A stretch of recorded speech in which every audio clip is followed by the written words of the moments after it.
Hello friends, আজ আমি তোমাদের জন্য নিয়ে এসেছি একটি অসাধারণ সাইকো থ্রিলার মুভি। খুব অল্প সময়ের মধ্যে আমি তোমাদের এই এক্সপ্লেনেশনটা শোনাবো। যদি তোমাদের ভালো লেগে থাকে তাহলে অবশ্যই একটা লাইক করে দিও। তবে চলো দেরি না করে শুরু করি আজকের Korean psycho thriller movie target. So welcome to cinema পাড়া। মুভিটির শুরুতে আমরা একজন ছেলেকে দেখতে পাই যে টার্গেট নামক এক সেকেন্ড হ্যান্ড প্রোডাক্ট বিক্রি ওয়েবসাইটে তার আইম্যাকটা বিক্রি করার জন্য অ্যাড দিয়েছে। সকল ছেলে ক্রেতাদের মধ্যে শুধুমাত্র একজন মেয়ে সেই আইম্যাকটা কিনতে চায়। এটা দেখে ছেলেটা খুব খুশি হয়। মেয়েটার প্রোফাইলে বেশ ভালো রেটিং ছিল। মেয়েটা জানায় সে তার বাড়ি গিয়ে প্রোডাক্টটা দেখবে আর যদি পছন্দ হয় তবে সে কিনে নেবে। এটা শুনে ছেলেটি তার ফোন নাম্বার এবং ঠিকানা সেই মেয়েটিকে পাঠিয়ে দেয়। এর পরের সিনে আমরা জুন নামক এক মেয়েকে দেখতে পাই। জুন একটা আর্কিটেকচার কোম্পানিতে কাজ করে। সে কাজের সাইটে এসে তার ওয়ার্কার্সের উপর খুবই রেগে যায়, কারণ তারা টাইলসটা ভুল করে লাগিয়েছে মাটিতে, আর তাদের জন্য তাকে তার বস কিমের কাছ থেকে খুব বকা খেতে হয়েছে। জুন জানায় সে কাল ছুটিতে ছিল কারণ সে নতুন অ্যাপার্টমেন্টে শিফট হয়েছে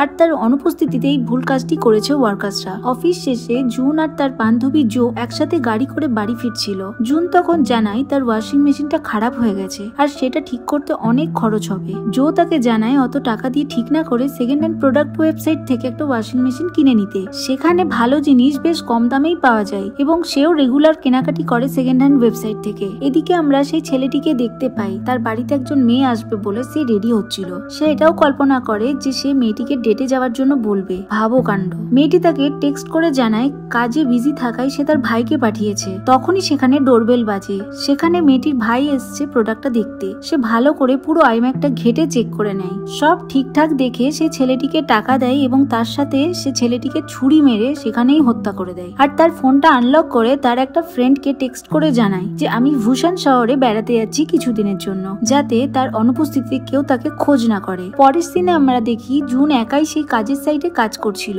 কারণ ম্যানেজার তাকে এটা দ্রুত শেষ করতে বলেছে। হঠাৎ সেখানে ম্যানেজার কিম চলে আসে জুনের জন্য খাবার নিয়ে। ম্যানেজার তাকে জিজ্ঞাসা করে তার ওয়াশিং মেশিনে কি হয়েছে। জুন জানায় যে তার ওয়াশিং মেশিনটা খারাপ হয়ে গেছে। কিম তাকে বলে আমাকে তোমার বাড়ি নিয়ে চলো, আমি তোমার ওয়াশিং মেশিনটা ঠিক করে দেব। জুন এটা বুঝতে পারে যে ম্যানেজার কিম তার সাথে বাড়ি যাওয়ার বাহানা করছে। আসলে কিম জুনকে ভালোবাসে। জুন তাকে না করলেও ম্যানেজার অনেক জোর করে। হঠাৎ সেখানে জো চলে আসে জুনের জন্য খাবার নিয়ে। এটাতে জুন কিছুটা নিশ্চিন্ত হয়। এরপর তারা তিনজন মিলে জুনের বাড়ি আসে। কিম জুনের ওয়াশিং মেশিনটা দেখে জানায় এটা একেবারে নষ্ট হয়ে গেছে, এটা ঠিক করা যাবে না। এদিকে ওই কিলার সেই ছেলেটির বাড়ির সমস্ত প্রোডাক্টের ছবি তুলে অনলাইন ওয়েবসাইটে লিস্ট করে দেয় বিক্রি করার জন্য। আসলে এই লোকটি হলো একজন সাইকো কিলার। প্রথমে সে একজনকে টার্গেট করে প্রোডাক্ট কেনার মাধ্যমে, তারপর তার বাড়ি গিয়ে তাকে মেরে তার সমস্ত প্রোডাক্ট সে বিক্রি করে টাকা লাভ করে। এরপর জুন বাড়ি এসে সেকেন্ড হ্যান্ড প্রোডাক্টের ওয়েবসাইটে একটা ওয়াশিং মেশিন দেখতে পায়। সেটা খুব কম দামে বিক্রি করা হচ্ছিল এবং ডেসক্রিপশনে লেখা ছিল ছেলেটি বিদেশ চলে যাবে বলে আর্জেন্ট সেল করছে, আর এই প্রোডাক্টটা সেই কিলারই লিস্ট করেছিল। পরের দিন সকালে অফিস যাওয়ার সময় জুন তাড়াহুড়ো করে সেই প্রোডাক্টটি কিনে নেয়। প্রোডাক্টটি তার বাড়ি আসলে সে দেখে সেটা একেবারে খারাপ। টেকনিশিয়ান এসে দেখে বলে এটা একটা খারাপ প্রোডাক্ট যেটা তাকে বিক্রি করা হয়েছে।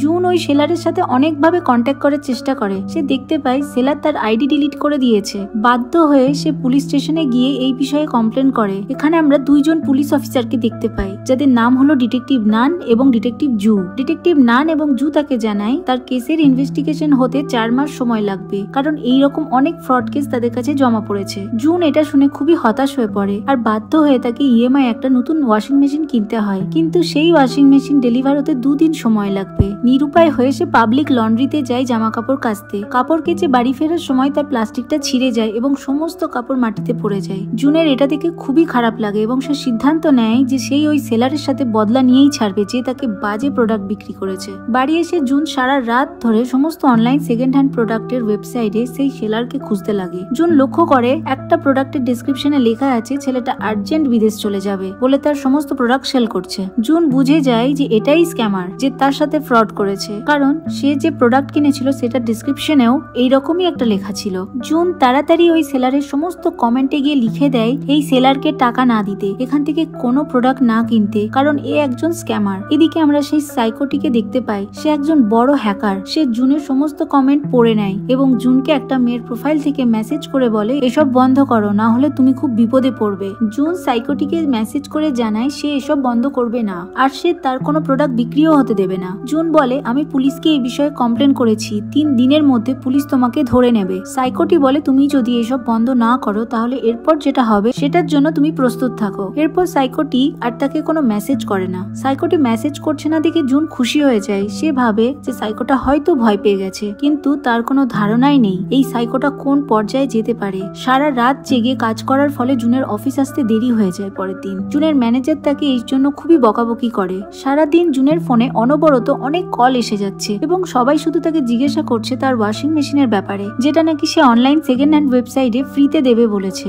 বাড়ি এসে সে দেখে তার আইডিতে অনেক মেসেজ এসেছে, এর সাথে সাথে তার ফোন বেজেই চলেছে। জুন সেখানে লিখে দেয় যে ফ্রি গিভওয়ে শেষ হয়ে গেছে, যাতে কেউ আর তাকে বিরক্ত না করে। তখন হঠাৎ তার বাড়িতে কলিং বেল বাজে। সে দরজা খুলে দেখে 3-4 জন ডেলিভারি বয় খাবার নিয়ে এসছে, কিন্তু সে কোনো খাবার অর্ডারই করেনি। এই বিষয়টা দেখে সে খুবই বিরক্ত হয়ে যায় এবং তাদের সকলকে সে সেখান থেকে চলে যেতে বলে। পরের দিন অফিস যাওয়ার সময় জুন তার দরজায় একটা কাগজ আটকে দেয়, যেখানে লেখা ছিল এখানে ডেলিভারি না করতে। সে পুলিশ স্টেশনে গিয়ে সমস্ত ব্যাপারটা ডিটেকটিভ নান এবং জুকে জানায়। ডিটেকটিভ নান জানায় তারা এই বিষয়ে ইনভেস্টিগেশন শুরু করেছে। ডিটেকটিভ জু সেই ছেলেটির বাড়ি যায় যেখান থেকে প্রোডাক্টটা সেল করা হয়েছে জুনকে। সেই বাড়ির ল্যান্ডলর্ড জুকে জানায় ছেলেটা একটা স্টুডেন্ট আর সে বাড়িতে নেই। জু রুমটা চেক করতে চাইলে ল্যান্ডলর্ড তাকে নিষেধ করে, কারণ তার কাছে কোনো সার্চ ওয়ারেন্ট নেই। জু সেখান থেকে বেরিয়ে নানকে ফোন করে বলে এই ছেলেটার কল রেকর্ড চেক করতে। জুন বাড়ি ফিরে দেখে তার বাড়ির সামনে কাগজটা কেউ নিয়ে গেছে। সে দ্রুত এই বিষয় পুলিশ স্টেশনে জানায়। ডিটেকটিভ জু সেখানে এসে সিসিটিভি ক্যামেরা চেক করতে লাগে। সে দেখে পার্কিং এর ক্যামেরা থাকলেও করিডোরে কোনো ক্যামেরা নেই, তাই অজানা কেউ ভেতরে ঢুকেছে কিনা তারা জানতে পারে না। তখনই সেখানে অনেক ডেলিভারি বয় আসে জুনকে খাবার দিতে।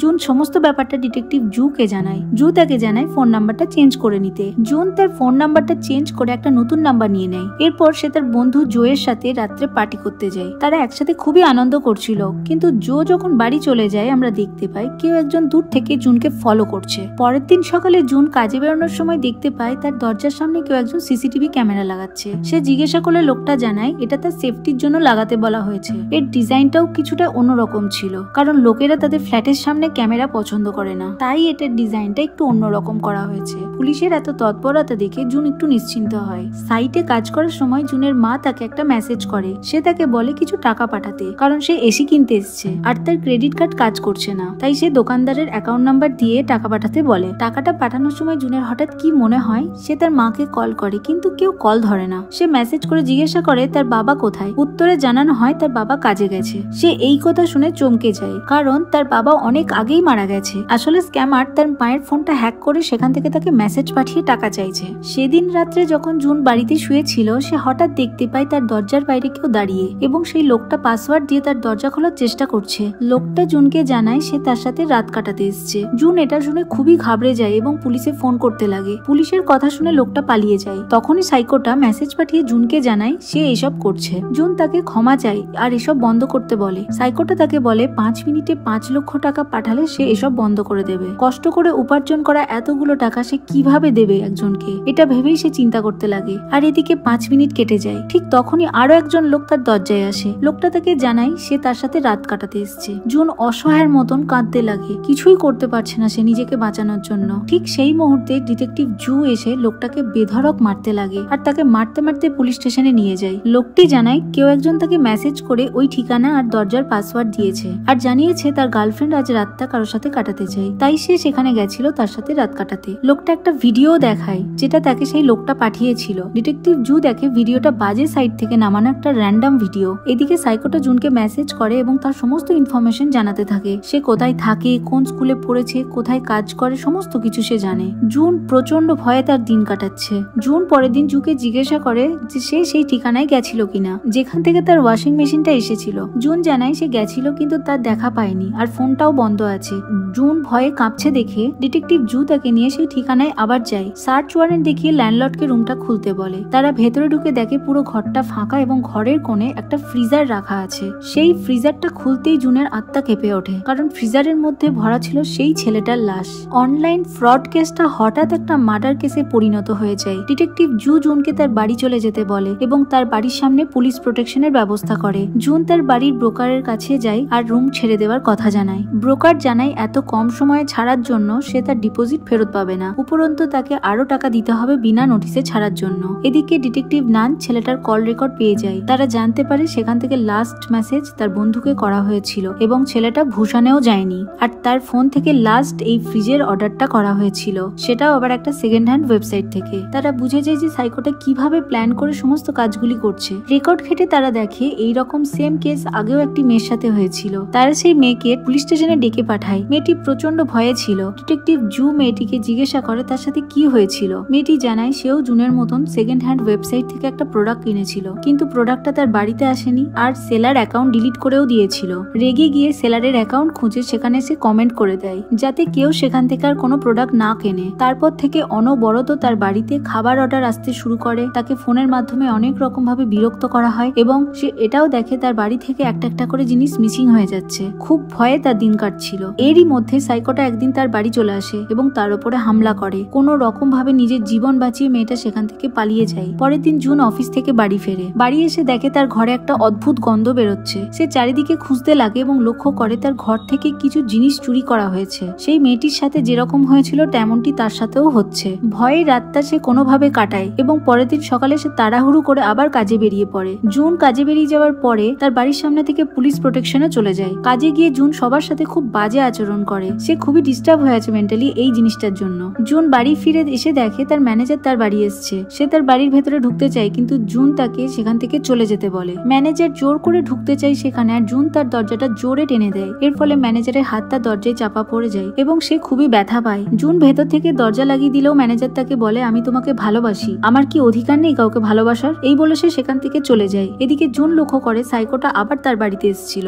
এবং সে তার টেবিলে বসে খাবার খেয়ে গেছে। জুন দেখে সাইকোটা তার কম্পিউটার হ্যাক করে নিয়েছে আর সেখানে অটোমেটিক টাইপ হচ্ছে। সে তাড়াতাড়ি পুলিশ স্টেশনে ফোন করে সমস্ত ব্যাপারটা জানায়। ডিটেকটিভ জু আর নান সেখানে এসে পুরো বাড়িটা সার্চ করে। তারা সাইকোটার কোনো ফিঙ্গারপ্রিন্টই পায় না সেখানে। রাতে হঠাৎ জুনের চোখ খুলে যায় ঘুমের মাঝে। সে ফোনের ফ্ল্যাশ লাইটটা জ্বালিয়ে বিছানা নিচে দেখতে যায় আর তখনই সেখান থেকে একটা হাত বেরিয়ে আসে, তাকে টেনে নেয় আর সে চমকে ঘুম থেকে উঠে যায়। আসলে এত কিছু হয়েছে তার সাথে, সেসব কল্পনা সে স্বপ্নে দেখছিল। ঘুম ভেঙে সে দেখে সে পুলিশ স্টেশনে শুয়েছিল। এটা দেখা মাত্র আবার সে সেখানেই অজ্ঞান হয়ে পড়ে। পুলিশরা তাকে কোনো রকম ভাবে সামলে হসপিটালে ভর্তি করে দেয়। ডিটেকটিভ নান খোঁজ নিয়ে জানতে পারে এরকম আরো 4টে কেস আছে শহরে। এরপর জুন সুস্থ হয়ে হসপিটাল থেকে বাড়ি ফেরে। বাড়ি ফেরার পথে তার ফোনে সাইকোটার ফোন আসে। জুন কাঁদতে কাঁদতে তাকে ক্ষমা চায় আর বলে এসব বন্ধ করতে। সাইকোটা তাকে জানায় যদি এসবের থেকে মুক্তি পেতে চাও তাহলে তাকে 10 লক্ষ টাকা দিতে হবে। সে যেন সমস্ত টাকা নিয়ে মাঝরাতে তার বাড়িতে আসে এবং আসার আগে তার ফোন যেন বন্ধ করে দেয়। জুন তার সমস্ত কার্ড থেকে 10 লক্ষ টাকা তুলে নেয়। এদিকে ডিটেকটিভ জু জানতে পারে জুনকে হসপিটাল থেকে ছেড়ে দেওয়া হয়েছে, তাই সে জুনের বাড়ির সামনে গিয়ে তাকে কল করে। পুলিশ স্টেশনে ডিটেকটিভ নান জানতে পারে সাইকোটার ফোনের লোকেশন জুনের বাড়ির আশেপাশেই আছে। সে এই ব্যাপারটা জেনে দ্রুত জুকে ফোন করে। এদিকে আমরা দেখি সাইকোটা জুয়ের গাড়ির কাঁচ ভেঙে তার সাথে হাতাহাতি করছে এবং তার মুখে ক্লোরোফর্ম দিয়ে তাকে অজ্ঞান করে দেয়। এরপর সাইকোটা সেখান থেকে জুনের রুমের দিকে যায়। সে যখন জুনের রুমের দরজা খুলছিল তখনই পেছন থেকে তাকে জুনের ম্যানেজার কিম দেখে নেয়। কিম তাকে দেখা মাত্র বুঝে যায় যে এটাই সেই সাইকোটা। তখন সাইকোটা কিমকে চাকু মেরে সেখানেই মেরে ফেলে। জুন বাড়ি এসে ক্লান্ত হয়ে সোফায় শুয়ে পড়ে। হঠাৎ তার চোখ পড়ে তার বাড়ির ভেতরে লাগিয়ে রাখা ক্যামেরার উপরে। সে দেখতে পায় তার দরজার সামনে যেরকম গোপন ক্যামেরা লাগানো আছে সেরকম গোপন ক্যামেরা তার পুরো বাড়িতে লাগানো আছে, যেটার মাধ্যমে সাইকোটা তার উপর নজর রাখে সারাক্ষণ। জুন সামনে তাকিয়ে দেখে তার ম্যানেজার কিমের লাশটা সেখানেই পড়ে আছে। সে বুঝে যায় যে সাইকোটা তার পিছনে দাঁড়িয়ে আছে। জুন কিছু করার আগেই সাইকোটা তাকে ধরে মারতে লাগে। জুন লোকটাকে দেখে বুঝে যায় এটাই সেই লোক যে তার বাড়ির সামনে সিসিটিভি লাগাতে এসেছিল। সাইকোটা জুনকে সেখানে অজ্ঞান করে সেখান থেকে পালিয়ে যায়। অফিসার নান সেখানে এসে দেখে অফিসার জু অজ্ঞান হয়ে পড়ে আছে। সে বুঝতে পারে জুন বিপদে আছে। সে দ্রুত জুনকে বাঁচাতে যায় আর দেখে সাইকোটা জুনকে তার গাড়িতে ভরে সেখান থেকে নিয়ে পালাচ্ছে। নান তার দিকে গাড়ি নিয়ে সাইকোটার পিছনে যেতে শুরু করে। এদিকে অফিসার জুয়ের জ্ঞান ফিরে আসে এবং সে তার গাড়ি নিয়ে সাইকোটার পিছনে ছুটতে লাগে। কিছু দূর চেজ করার পর একটা ট্রাকের সাথে অফিসার নান এবং সাইকোটার গাড়ি ধাক্কা লাগে। দুটো গাড়ি সেখান থেকেই উল্টে যায়। এই ধাক্কায় অফিসার নান মারা যায় আর জুন খুব আহত হয়। অফিসার জু এসে দেখে সাইকোটা সেখান থেকে পালিয়ে গেছে। জু তাদেরকে দ্রুত হসপিটালে ভর্তি করে এবং সে জুনের ফ্ল্যাটটা চেঞ্জ করে দেয় আর জুনের বান্ধবীকে বলে তার সমস্ত জিনিসপত্র শিফট করে দিতে। জুন কিছুদিনের মধ্যেই হসপিটাল থেকে ছাড়া পেয়ে যায় আর তার এটা শুনে খুব খারাপ লাগে যে অফিসার নান তাকে বাঁচাতে গিয়ে মারা গেছে। মেট্রোতে ফেরার সময় সে কিছু মেয়েকে অনলাইন সেকেন্ড হ্যান্ড প্রোডাক্ট কিনতে দেখে। সেটা দেখে তার মনে পড়ে যায় সাইকোটা অ্যাক্সিডেন্ট হওয়ার পর তাকে বলেছিল সে এখনকার মতন চলে যাচ্ছে কিন্তু সে আবারও আসবে তাকে মারতে। জুন অফিসার জুয়ের সাথে সাইকোকে ধরবে ঠিক করে। তারা একটা প্রোফাইল বানায় সেকেন্ড হ্যান্ড প্রোডাক্ট সেলিং ওয়েবসাইটে। প্রোফাইলটা তারা এমন করে বানায় যেরকম প্রোফাইল সাইকোটা টার্গেট করে। এরপর জুন বিভিন্ন লোককে প্রোডাক্ট সেল করতে শুরু করে। অনেকদিন পেরিয়ে যায় কিন্তু তারা সাইকোটাকে খুঁজে পায় না। এইভাবে প্রোডাক্ট সেল করতে করতে একদিন জুন সেই সাইকোটাকে দেখতে পায়। এদিকে অফিসার জু সেখানে পৌঁছাতে পারে না সময় মতো ট্রাফিক জ্যাম থাকার কারণে। জুন লোকটাকে দেখে চিনে যায় এটাই সেই সাইকো। সে তাড়াতাড়ি অফিসার জুকে ফোন করে আসতে বলে তাদের ঠিক করা জায়গায়। জুন এর মধ্যেই সাইকোটাকে বলে প্রোডাক্ট চেক করতে আপনি আমার বাড়ি চলুন, আর লোকটাও সেখানে রাজি হয়ে যায়। আসলে সাইকোটা জুনকে দেখেই চিনে ফেলেছিল। জুন তাকে বাড়ি নিয়ে আসে। সাইকোটা জুনকে সেখানে অজ্ঞান করে দেয়। সাইকোটা পুরো বাড়িটা ঘুরে বুঝে যায় যে এটা একটা ট্র্যাপ। তখনই সেখানে অফিসার জু চলে আসে আর তাদের মধ্যে খুবই ফাইট হয়। সাইকোটা জুয়ের পেটে চাকু ঢুকিয়ে দেয়। কোনো উপায় না পেয়ে জুন পাশে থাকা একটা নেল গান দিয়ে তাকে মারতে শুরু করে। রেগে গিয়ে সাইকোটা জুনকে বেধড়ক মারে আর এক পর্যায়ে যখন তাকে একদম মেরে ফেলতে যাবে ঠিক সেই সময় অফিসার জু সাইকোটাকে এক ধাক্কা মারে এবং তারা দুজন মিলে কাঁচ ভেঙে নিচে একটা গাড়ির উপর এসে পড়ে। অফিসার জু কোনো রকমে সাইকোটাকে সেখানেই মেরে ফেলে। এর কিছুদিন পর আমরা জুনকে দেখি অফিস যেতে গাড়ি নিয়ে। সে এখন তার স্বাভাবিক জীবন কাটাতে শুরু করেছে। সে বুঝে গেছে যে এই অনলাইন দুনিয়াটা কতটা ভয়ানক। আর এখানেই আমাদের এই অসাধারণ মুভিটি শেষ হয়ে যায়। তাই না জেনেই যে কাউকে নিজের ঠিকানা বা নাম্বার বা ঘরে ঢোকানো উচিত না। এটা থেকে আমাদের সকলকেই সাবধানে থাকা উচিত। তো আমার এক্সপ্লেনেশন ভালো লাগলে লাইক করে দিও আর শেয়ার করে দিও। আর চ্যানেলে প্রথম এসে থাকলে চ্যানেলটা অবশ্যই সাবস্ক্রাইব করে দিও। তো বাই।